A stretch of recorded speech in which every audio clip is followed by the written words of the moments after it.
Live. I'm about to go out in the car. So I might waking everybody up.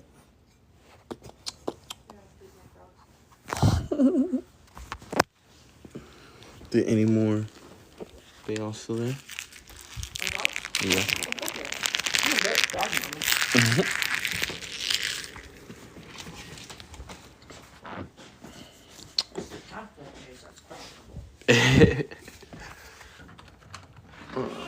Everybody in the car. What's up, guys? Hello, hello. Oh, it's much cooler outside. It's crazy how that works. It will be hot during the day, and then at night it's nice and cool. I think I got my red hoodie out here. How's everybody doing? What's up, guys? We're gonna be talking about the male loneliness epidemic tonight. As soon as I find my Trimble. Is that what they call it? Trundle? Trimble? I think it's a Trimble. As soon as I find the thing that holds your phone. All right, we let everybody get in. We start at 9:05. We'll let everybody get in real quick. What's up, guys? What's up? What's up? What's up? What's up? Let's talk male loneliness epidemic. Let's talk male loneliness epidemic. Get out of here, bro.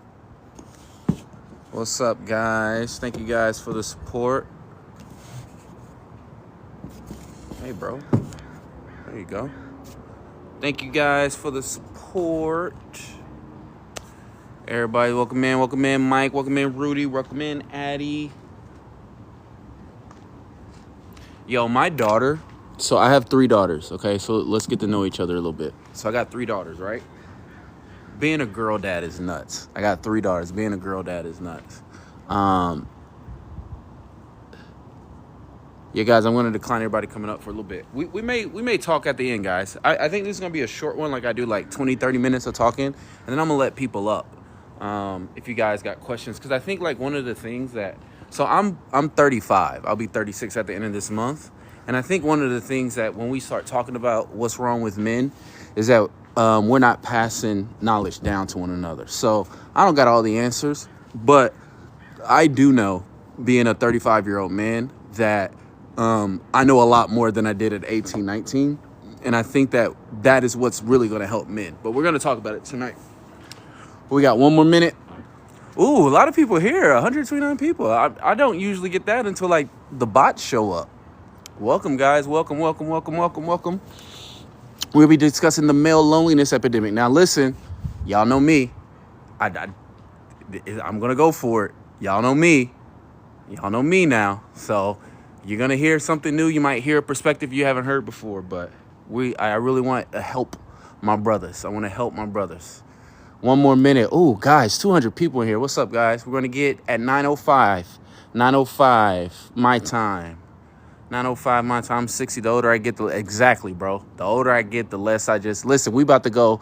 Today we started the unknown section. Tomorrow we're gonna jump into it. Okay, and it's like the smallest part of the manifesto, but it's the biggest, right? Because if you guys saw the video that I put up today, like we don't know anything about anything. We haven't mapped most of the ocean. We haven't mapped most of the universe. We know nothing about nothing. And we try to act like we know everything. And so that's one of the issues that we have. One of the issues that we have is we think we know stuff. And we're going to talk about that when it comes to the male loneliness epidemic. Okay, but let's talk about this, okay? Now, first of all, for you guys who don't know me, 238, goodness. Wow, that's great. We know how to fight. My name is Gabe. We know how to fight. My name is Gabe the Great. For those guys who don't know me, well, a lot of you guys know me. Okay. For those guys who don't know me, well, a lot of you guys are my followers. You guys know I've been reading my manifesto. Little background about myself. I'm 35. I grew up, I've never met my father. I grew up single mom. Me and my mom actually did not have a great relationship. We still don't have a great relationship. I shared a few videos on here. But me and my mom on a first name basis today. So when you grow up in a world where you never met your father, and the one parent you got is treating you really, really bad and abusive and negligent. I know what it's like. I said it in the manifesto. It's like being thrown out into the universe with no direction, no identity, no, like, there's nobody here to tell me who I am, what I'm about, what am I supposed to do.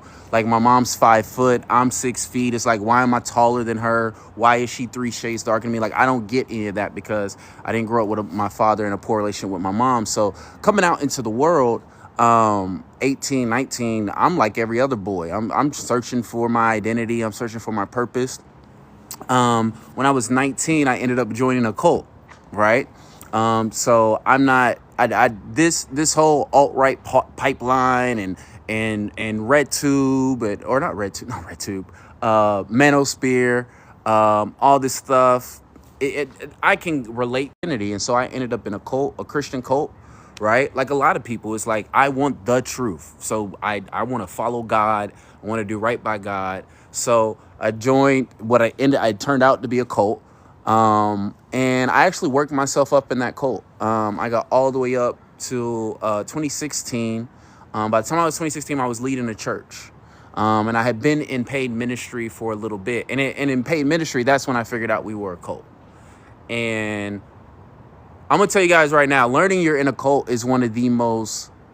I don't wish identity crisis on anybody, but because I've been through it, I know that the country's about to go through it.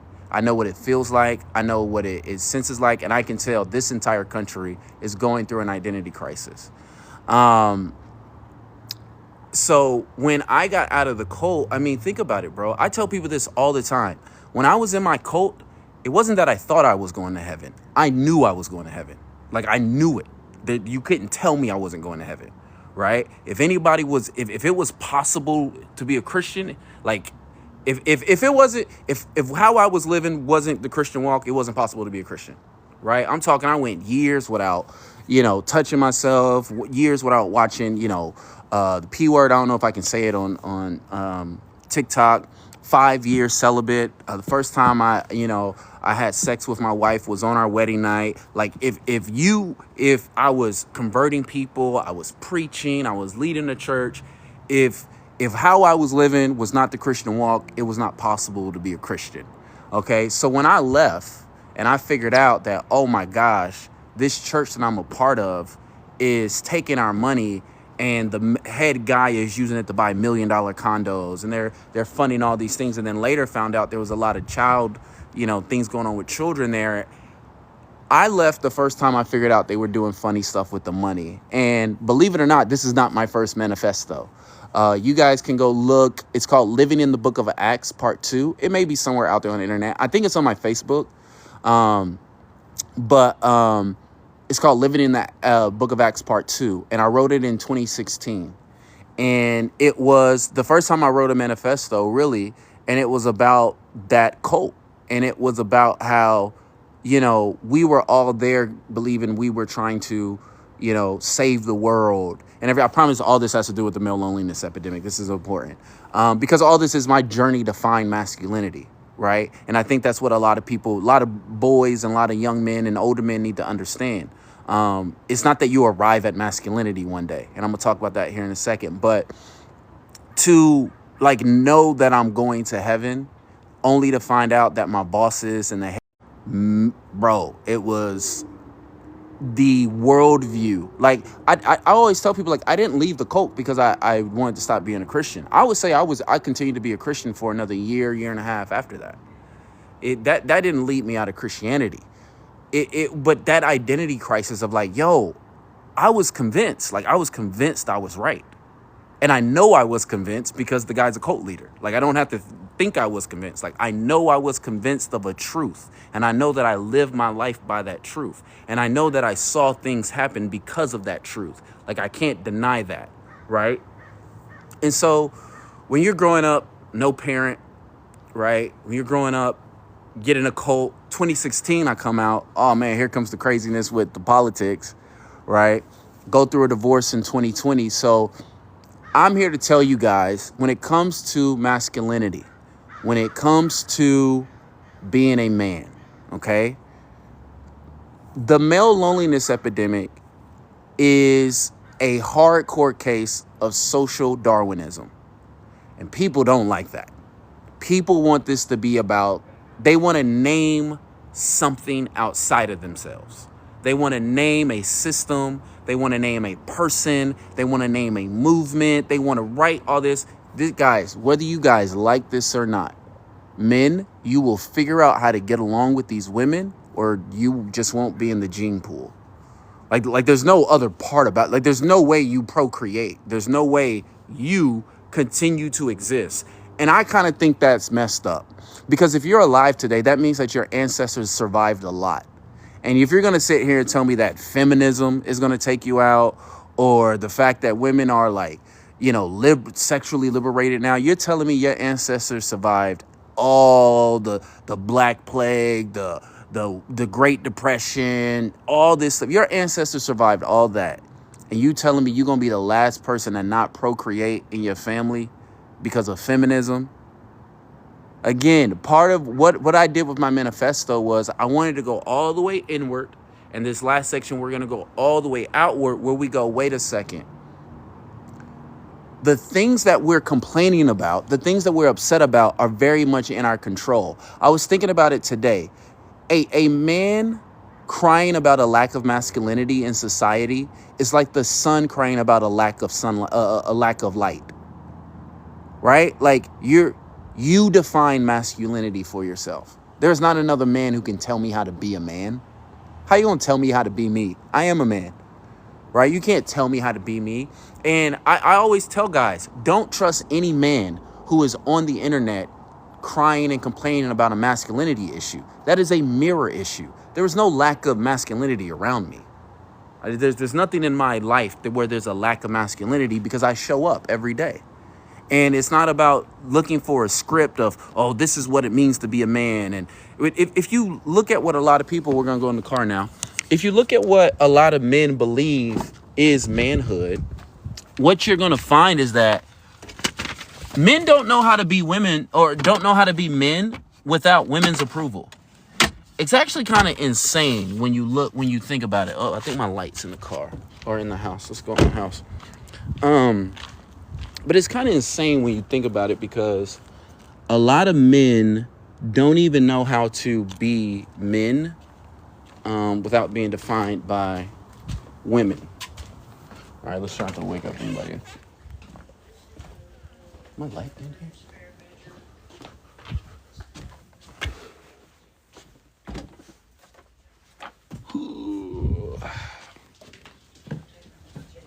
Maybe it is in the car. I thought it was. So, for instance, you'll ask somebody, okay, what is a man? A protector, a provider, and this and that. A protector of what? A protector of who? Women. Right? Providing for who? Women. A lot of men, they genuinely don't know how to be a man without women. And so this is what they're complaining about.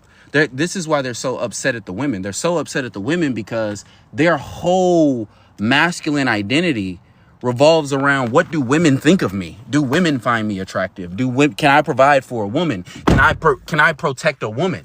And it's like, bro, you're missing it. You're missing it. This is 2025. The women have gone beyond that. The women are not looking at us like that anymore. That framework totally makes sense underneath this system that we are now watching collapse.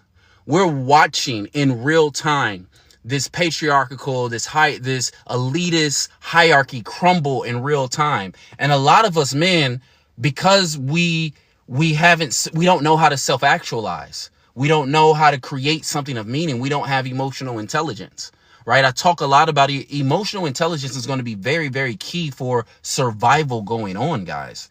Like, I'm not joking. Like, you will be out of the gene pool if you do not have emotional intelligence, because it's one of these things where the climate, the environment, the politics, the society, technology, it's all changing. It's all changing. And it's all changing at the same time, which means what it means to be human. Forget being a man or woman. What it means to be human means that you've got to adapt to a very fast world. Now, a lot of that will be slowed down once we get these people who don't care about us out of power. Because part of that is their just need for consumption and just to accumulate things, right? A lot of what we're feeling is that the people at the top of society don't know how to create meaning. I think Elon Musk is the perfect example. How are you the richest man on earth, but you can't stay sober? You have to be drugged out. You would think if you could do anything on earth, you would have the time of your life. You would love being alive. You would love existence. But for whatever reason, this guy needs to be drugged up. This guy cannot stop like womanizing. Like he can't, like he looks unhappy. He looks like a guy that's constantly trying to get other people's approval. And even from a system standpoint of view, that doesn't make sense. The wealthiest, most powerful man on this planet should not be like needing to, get some altered state of consciousness to enjoy the planet, bro. Like you can do anything here. And so a lot of it is men just have a very broken idea of what it means to be a man. And when I'm trying to tell men, take a step back, stop thinking about what it means to be a man. And you need to start thinking about how you're going to adapt to this environment.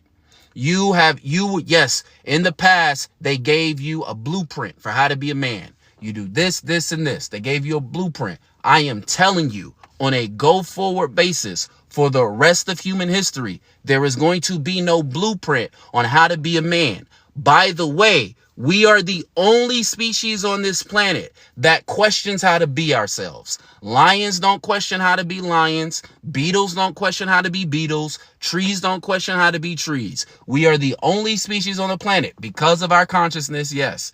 Because of that, we're the only species that are like, how do I be man? How do I be woman? Not understanding that these were labels that we created. These were labels that we designed to explain the world. This is why this next section is going to be so important, the unknown section, because a lot of us, we are so insecure at navigating the unknown. We are so insecure at navigating like, oh, I don't know what's going to happen next. So we want stories, and it's very human. We want stories and narratives that we can put our feet on. We want religions and sciences that we could put our feet on to make sense of the world because it's chaotic. You guys, when I was reading the part about the unknown, there's so much we don't know. And there's so much out there. It's overwhelming. Our brains are conscious limiting tools. And so we need our religions to be stable. We need our sciences to be stable. We need our facts to be facts. We want scripts to navigate, but I'm trying to tell you guys, we are now entering into a phase of humanity where you're going to have to learn how to navigate the unknown. Because information is coming fast. Information is coming strong, and technology. And we do not have a choice. You cannot have a constitution that institutionalizes white supremacy, patriarchy, and then society evolves to be diversity and women's liberation and then try to use the same constitution. It's just not going to work, right? And so everybody is redefining. And so a big part of the male loneliness crisis is that there are a bunch of men who haven't accepted you have to self-actualize now. You do not get to write a script. You have to define what it means to be a man. And yes, that is burdensome. But as 35, I'm 30. What I think I'm in Unk range. Is that 35 is Unk range, right? So let me tell you, your first 24 years, you don't know what you're doing, bro. You can barely see past your thing. Right? This is why a lot of these immature podcasts, they focus a lot about sex and they talk a lot about women. It's like, bro, women are not, bro, I'm a girl dad. I have 3 daughters, right? I have an ex-wife and a baby mom. As much as I have like all girls in my life, women do not consume me, bro. Like women don't consume me. Like women don't define what I am. Like, yes, my relationship to my children is my motivation for being here. Right? But it's one of these things where it's like, yo, we have got to understand that we are now living in an age where you're going to have to define that masculinity for yourself. You're going to have to go out there and actualize. You can't look at women as to what it means to be a man. Because what you're really hearing from men who complain about the way women dress, the way women are, what is really happening inside them is that the script that they were given for masculinity is very dependent upon external confirmation. So a lot of these men are performing masculinity for other men to get affirmation that they are masculine. A lot of men are reciting scripts to get validation from women that they are actually masculine. And what I need to help men to understand is, no, bro, that area of your life, that youth age where you're confused and you don't know what's up, that's normal. That's natural. All right. I'm going to tell you, man, adulthood, it's somewhere between 28 and like 32, 34. That is where you finally start to realize, oh, I don't know anything. But your 20s, your late teens, your 20s, you are one of the most egotistical, arrogant people ever. I promise you, bro. Ever. Like almost all teens, all 20-year-olds, anybody over 30, 40, 50, y'all know exactly what I'm talking about. Even when you are in your teens and 20s, you think, this is why all these 20-year-olds have podcasts talking about how to get women. Like, bro, they don't know how to maintain relationships. Y'all are getting advice from men not in relationships about how to get relationships. And they've come up with these faulty logic about you should listen to me and not women. Bro, if you want a woman, you should genuinely listen to that woman. Like, that's terrible advice. That's terrible advice.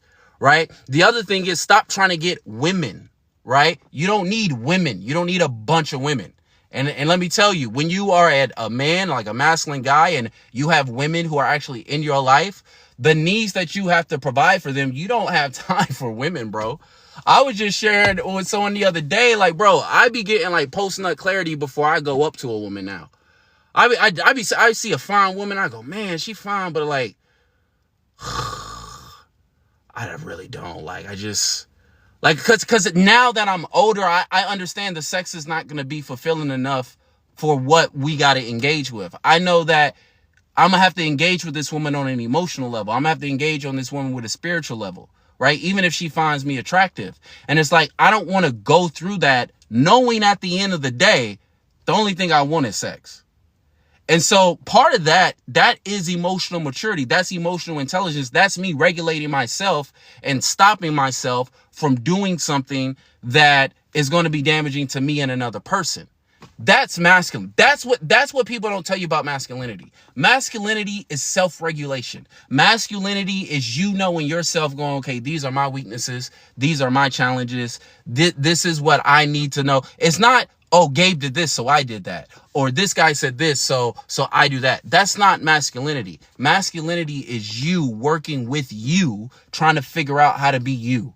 We are abandoning these old scripts, right? We are abandoning, like, oh, this is what it means to be a man. This is what it means to be a woman. This is what it means to be white. This is what it means to be successful. No. We are moving into a pro-human revolutionary time period, meaning that we are trying to build a society where every human can self-actualize, right? We want our laws to be neutral so that we can have true liberation and freedom, right? Everyone knows where the boundaries are, but we are going for self-actualization. That's what feminism did for women, and that's what y'all don't understand.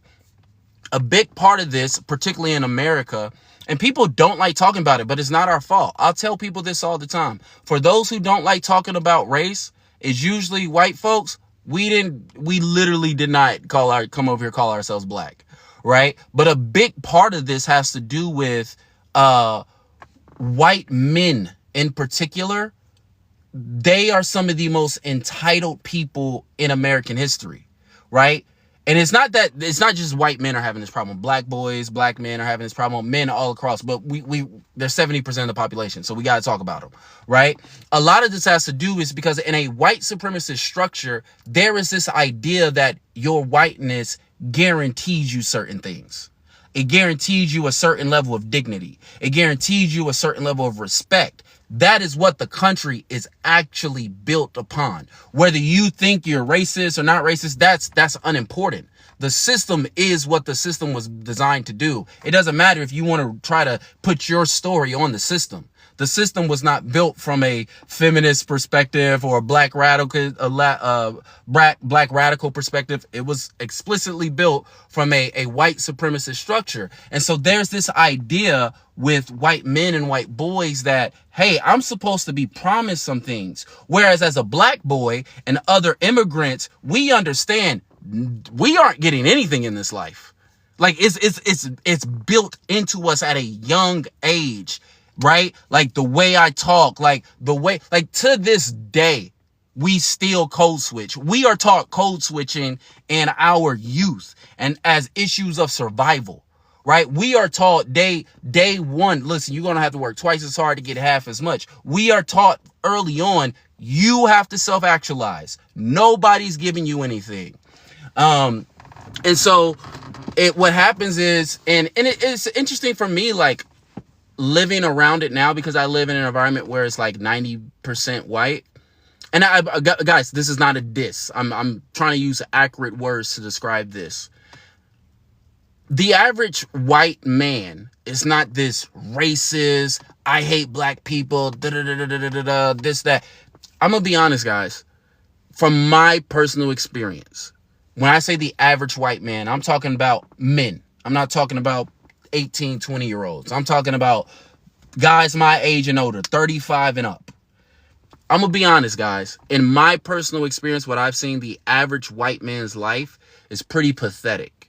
And I'm not saying that as an insult. I'm saying as I talk to them on a regular basis, and the despair that they have when talking about their own life, right? The hopelessness, the lack of vision, the sense of it's never going to get better that I talk with white men on a daily basis is actually pretty, like, sad for me. Like, it is sad looking at it. But on the flip side of that, as a black man who went through everything I went through, if you think I'm about to sit here and have empathy for you, you're outside your mind. No. And that's the key. The key is not this coddling of these men, right? Because that sense of entitlement leads to irrationality. It leads to them not writing a manifesto that's pro-human, but it leads to them writing these sycophantic manifestos and then going and unloading on children. It leads them to being socially isolated. It leads them to not taking care of their hygiene. It leads them to not caring about, the cleanliness of their house. It leads them to not having vision for their life. It leads them to being part of the problem that they are complaining about, right? So when I talk about these men's lives being pathetic, it's, I've listened to black folks. The system was set up for you to have a pathetic life. Like, if you just sit back, the system is set up so the average human has a woefully pathetic life. And up until a few decades ago, white men had a certain level of dignity, or at least they thought they had a certain level of dignity that they could pull out of the system, right? But it's one of these things now. It's like, guys, this system is set up to not care about you. And you're going to have to self-actualize. Nobody's coming to save you, particularly as a man. Like I said earlier, a man complaining about the lack of masculinity is like the sun complaining about the lack of light. You are the source of masculinity. If there's a lack of masculinity in society, it's because you are not being masculine.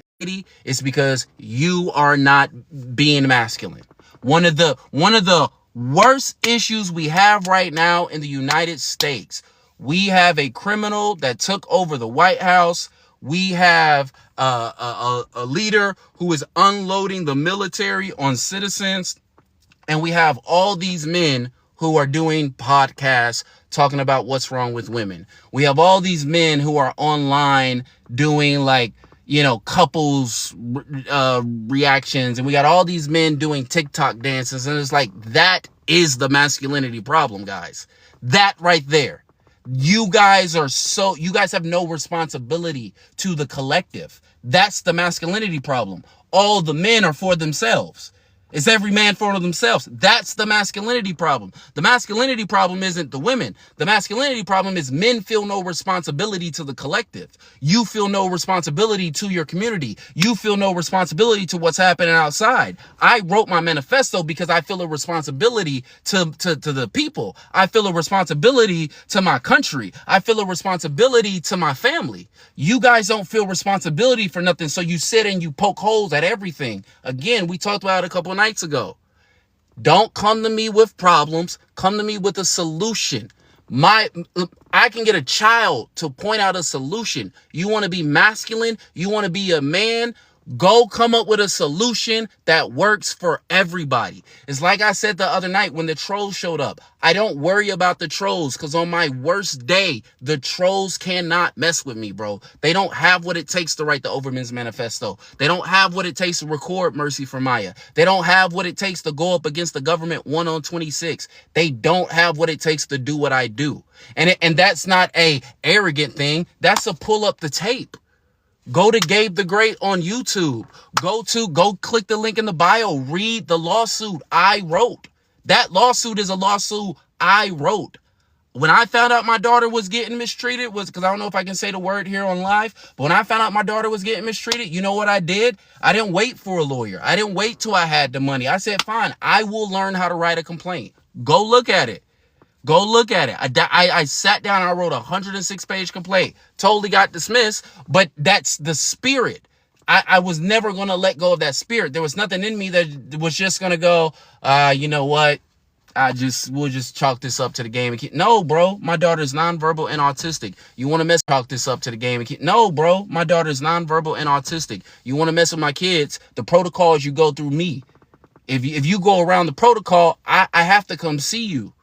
I don't care if you work for the government. I don't care if you work for the school. I don't negotiate the safety of my children with the United States of America. That's not a negotiation. So you can exterminate me or we can get this right. That, to me, I genuinely believe with 100% of my heart, if every single man in America had that spirit of, I do not negotiate the safety of my community with the American government, we would get to real solutions. We can't get to real solution because there's too many people cosplaying masculinity for the camera.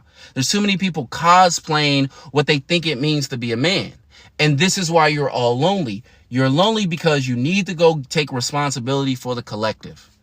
You need to go take responsibility for what's happening in your community. Stop waiting on another man to save you. Stop waiting on another man to be your voice. You can be inspired by men. You can you can look up for mentors. I tell people this all the time. One of my big problems with Christians, and we're about to get into it tomorrow, because tomorrow I think we get into the God section, and I really go in on the Christians. And my big issue with Christians is that I consider Jesus Christ one of my former mentors. I don't consider him the Son of God now, but I consider him a former mentor. And so when I see people claim the name of Jesus and they not living that life, you're disrespecting my mentor.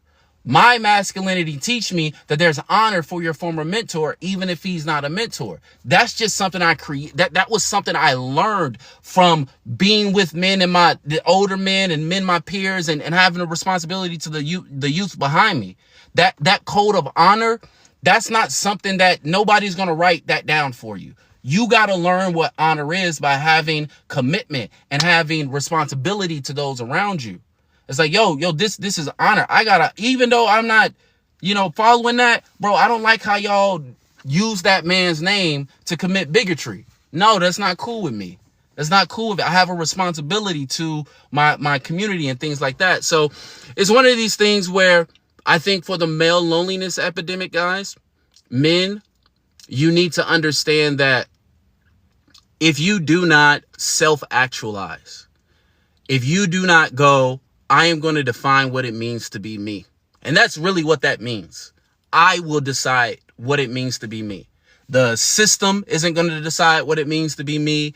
The society isn't going to decide what it means to be me. Women aren't going to decide what it means to be me. I'm going to decide what it means to be me. And guys, That is the most attractive thing to women, period. Because when you are asking a woman to be with you, what are you asking her to be with? She's got to be able to feel. She's got to be able to sense. She's got to be able to see. If I choose you, I know what I'm getting into. I know what you are. I know by your life. You're going to see it at the end here where I talk about a Overman's life's call is my life is my doctrine. My life is my doctrine. You know what I believe by how I live. You know what I believe by how I talk, by how I carry myself with my community, by how I carry myself with my loved ones. That's how you know who I am. That's my life is my doctrine. If you guys want to be better with women, stop focusing on women. Focus on you. What does a woman get when she gets you? Stop defining what it means to be you based on the eyes of women. I don't care what women think of me, bro. I think I look handsome. And so I carry myself like I'm handsome. And so when I go look in the mirror, I want to make sure that, I'm looking whatever. And some days I look like this and I still think I'm fly. Y'all ain't about to tell me I'm not handsome. Y'all not about to tell me I can't speak. Right? And it's not an arrogance thing. I've self-actualized this. I grew up with a stutter, believe it or not. My childhood, I had a stutter, and you guys can see it sometimes in the video. Sometimes in the videos, I'll just get tongue-tied. It's not that I don't know the word. It's not that I can't read the word. I legit will get tongue-tied because when I was a child, I literally had a stuttering problem. So when I get on here and I'm preaching and I'm speaking, in my head, like the little me is getting excited when I'm doing this stuff because I know what it took to overcome that. I know what I had to do to get to that point. I know how much I had to practice words and how much I had to write things down and how much this and that. So to be able just to speak on command like I can, bro, that's dope. I don't, if that's not what being a man is, I'm not interested in what y'all think being a man is. Because I think that's the coolest thing in the world. I think it's the coolest thing in the world to pour your heart on paper and then people start resonating with it. That's what we got to do, right? Yeah, that's what they call it. And that comes with it, right? Another part of self-actualizing, being a man, and that's the big thing, right? Because we created the labels, and that's what men need to do. I'm going to give you guys some insight here, right? And you guys are going to see it a little bit in the God section. But one of the things that really helps me to make sense of a lot of things is to really try to look at things from God's perspective, genuinely. I know that that's blasphemous to some religions, but in actuality, that's sort of how I broke free from religion. Because when I started to look at things from God's perspective, none of it made sense, right? We saw in the unknown section, we know less than 1% of reality. It doesn't make sense to me that the Bible started being written, 3,000 years ago, but life has been on this planet however many 100 million years. And then even after the Bible was written for the next 1,500 years, nobody could read, but this is the word of God. And then when people could read, the church didn't want them to read. When I start looking at this from God's perspective and I have it doesn't make sense. How does that get me a relationship with the people?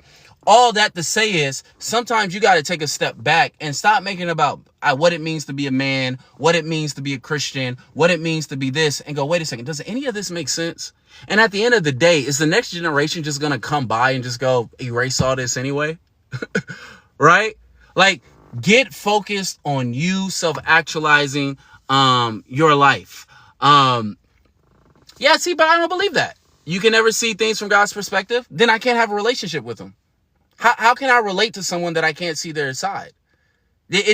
Everything collapses, right? Again, we don't have to get into God tonight because I'm going to get into God here tomorrow and the next day. But for me, that everything collapses. And one of the things that I think we do with God and that we also do with systems is that when they get incongruent, we do mental gymnastics to justify the one that we believe deeper instead of trying to really go through the process of wait, why does this thing that I feel deeper a truth not reconcile with something I don't feel as deeply as about. And you need to go through that process and figure that process out. That's where you start questioning the labels. That's where you start questioning perspectives and try to see things not from your perspective, because again, you have a responsibility to the collective, and you understand the world is not just my perspective. Yeah, my perspective may be, you can't, and I thought that for years, you can't see things from God's perspective. But then I said, wait a second, then how can I have a relationship with that person? If I can't understand you, how can, like, that's the definition of relate, right? And that leads to a bunch of different questions, but that's what you got to say. When people talk about, what it means to be a man, protector, protect who? Women. Provide for who? Women. Wait, so everything that it means to be a man has to do with women? You mean being a man has to do with how many women I sleep with? The caliber of woman on my arm? This doesn't make sense. Why does everything that does with being a man has to do with something else?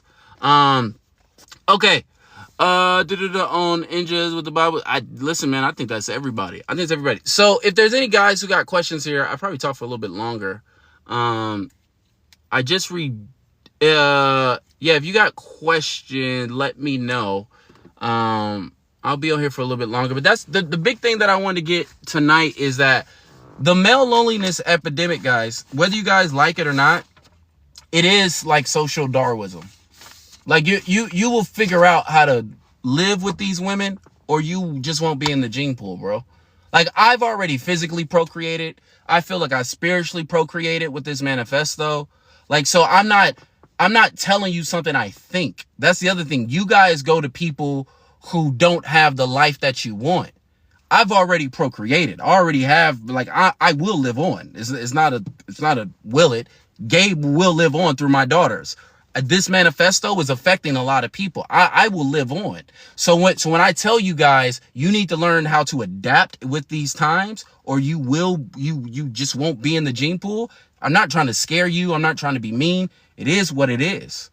It just is. If you're the last person in your family line and you can't figure out how to cohabitate with women, that's it, bro. You're done. And I think that's sad, because if you're alive today, your ancestors survived the Great Depression. They survived the 1800s, the Black Plague. Like, they survived. So you are the last line of a legacy of survivors. And I think to be taken out by women being liberated is kind of nuts when you think about it. Like, when you take a step back, like, that's kind of crazy. It's kind of crazy. All the men in my family line survived a bunch of stuff, but it was women having a say that really did us in. Nah, bro. Nah, I can't. I don't know, bro. I just got too much pride in myself, bro. I can't. The legacy, the Reed name cannot end with me because of feminism. Nah, bro. Nah. It's just that pride, bro. It's just that pride. Yep. 2 boys. That's great, man. Man, I wanted a boy, but I love being a girl dad, bro. Bro, oh my gosh. So, my oldest, she graduated 5th grade yesterday. Bro, I realized today, my oldest is really good at, like, manipulating me. That little girl know how to get stuff from her. She know how to get stuff out of her daddy, bro. It's crazy, because I be knowing she be manipulating me to get stuff, and I still be giving it, bro. Let me tell you, man. Your kids know you, man. Nobody know your kids. Oh, bro, being a girl dad is crazy, bro. I love being a girl dad. I love having 3 girls. That is dope, bro. It is dope. It's why, again, like, these conversations that men be having, would you rather have a thought daughter or a gay son? It's my offspring, bro. What? Why would I reject my offspring? I don't care. You mine, bro. You are a physical manifestation of me. What I look like rejecting myself because myself is a manifestation of myself is gay, or a manifestation of myself is... That's the other thing, bro. Like, men, y'all have got to work on how you see women. You guys have a really toxic view of women. And yes, being a girl dad has definitely helped me understand that. You guys cannot see women without seeing sex. And it's weird. It's weird. You guys have these beliefs of, like, you can't be friends with women. That's weird, bro. That's weird. Like, stop listening to those podcasts. They are not helping you. Right? The best advice you're going to get is from regular dudes to have a life that you want. Go talk to, here's what you do. Young men, for men like in their 20s, Go to, when next time you go to church or something like that, go invite one of the guys in the church to lunch. Go invite one of your coworkers to lunch. Go invite a guy at the, you see a guy, maybe you know a guy around town. Like, go get advice from them. Go get advice from them. Go get advice from men who are married if you want to be married. If you want to be married someday, do not listen to a podcast from a non-married man. Right? If you want to be a player, then absolutely go listen to those podcasts. Go listen to those podcasts about how to sleep with a bunch of women. But I'm going to tell you right now, bro, it's just sex, dog. Junk's over in a few minutes. You got to get right back to life. Like, bro, they was giving y'all some horrible advice, bro. For the longest, they was giving y'all horrible advice. They were like, if you take a girl out to dinner and she doesn't give it up, she just used you for a free meal. Bro, do you understand I got to eat every day, dog? Do you understand that if this woman is in my life, I got to eat with this woman every day? No, bro. Going out to eat and eating with a woman and not getting anything is a great date, because you are going to spend way more time eating with this woman than you're going to have sex with this woman. This is a stupid trade. This is a bad trade. This is a bad trade for you. Right? But they want you to think like that. They want you to think like you need to trade meal for sex. And it's like, huh? That's a bad trade. I'm going to eat anyway. Like, I'm going to be hungry anyway. If I'm going to spend time with this woman, if I don't like doing what I do to keep myself alive with her, I need that information. I need to sit down with this woman and see how we interact over a meal. I need to see, like, what is the vibes like? What is our conversation? That is important to being a man. That is important to leadership. That is important to masculinity. But they got y'all out here. If you take her to a date, you better get something. Bro, I need to know, can I spend time with you? If I take you on a date, it's because I need to know, can I exist in your presence? If I can't exist around you, what are we going to have sex for? You get attached or I get attached. Now I'm attached to a person that I can't exist around. You guys are so consumed with sex. It's just sex, bro. Bro, I promise, bro. Get a little bit older and you going to start realizing there are so many things in life so much more important than sex, bro. Bro, you know what's more important than sex? Sleep. Hey, bro, you know what's more important than sex? Drinking water. Bro, I'm telling you, you get older, bro. You get older. Telling you, bro, you get older, and it's just like the things that you used to thought was masculinity. Peace? Yeah, bro. Oh my God. Peace or bad? No. Give me peace, bro. You don't even have to finish the question. Peace or Halle Berry? Peace. Yes, peace, bro. Peace. I'll take peace. Peace, 10,000%. Y'all don't get it. The world is crazy. The world is crazy. You know what I would do for some peace? Yeah. No. There's so many things that's so much more important. So when you get on these sex crazed podcasts and you're getting advice from these sex crazed men, it is a trap, bro. It is a trap. Go self-actualize. Break away from the labels, bro. Who are you? Go start with your name. What does it mean to be you? Start there, right? Because the thing is, when I go, I am a man, I've defined what a man is. It's I. I am a man. That's what it means to be a man. Whatever I am, whatever I do, however I built myself to be, that's what it means to be a man, right? I love the way one guy put it, because like I love hanging out with older black men. I can't wait to be an older black man. If y'all can't tell, my favorite part about older black men is they got like this rhythm to their speech.